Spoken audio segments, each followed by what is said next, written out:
finally, a luxury banqueting suite. With her grandparents gone and Ruan taking over responsibility, Cat and her twin brother Nathan became part of his team, fully committed to helping him maintain its status as one of the best four-star hotels in the southwest.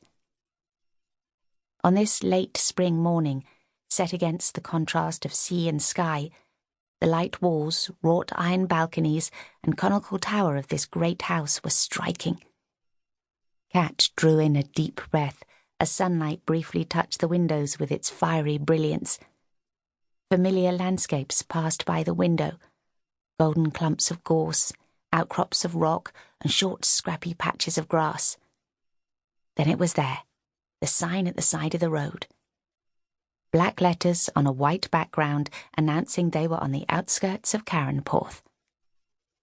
As the coastal road opened out in front of them, Cat had her first glimpse of the fishing port, where rows of multicoloured houses clustered against the steep hillside. Below it, the quayside and protecting arm of the breakwater embraced the dark waters of the harbour, where a collection of trawlers and small boats were moored. At the next bend, Harry slowed before taking a sharp right, easing the car effortlessly between huge stone pillars, one of which bore the sign Tarwin House Hotel and Spa, with 4 gold stars sitting neatly beneath the glossy black lettering. Harry coaxed the Bentley the last few hundred yards down a tarmacked driveway bordered by mature shrubs and neatly tended lawns, finally pulling the vehicle to a halt outside the hotel entrance. From the shadow of the large canopied doorway, 2 large blurs of brown tail-wagging energy appeared, the family dogs Gussie and Gulliver, followed closely behind by the tall, fair-haired figure of Cat Trevelyan. Dressed in a light grey suit, he halted for a moment to call them to heel. Cat frowned. He looked tired and impatient. The dogs were his babies, he was always easy-going with them, but the crease in his forehead as he brushed his hair from his eyes told a different story. Something had upset him. The dogs reluctantly returned to his side, flopping down on their bellies, their heads resting on their paws, and seemed to sense his mood. Satisfied they were under control, Ruan continued towards the Bentley. "What's happened?"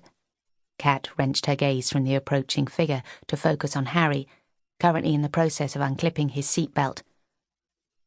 "Not for me to say," came an almost grudging response. "But as Mr. Ruan tells you, all I will say is it weren't her fault." Cat pondered on the reason for her father's mood.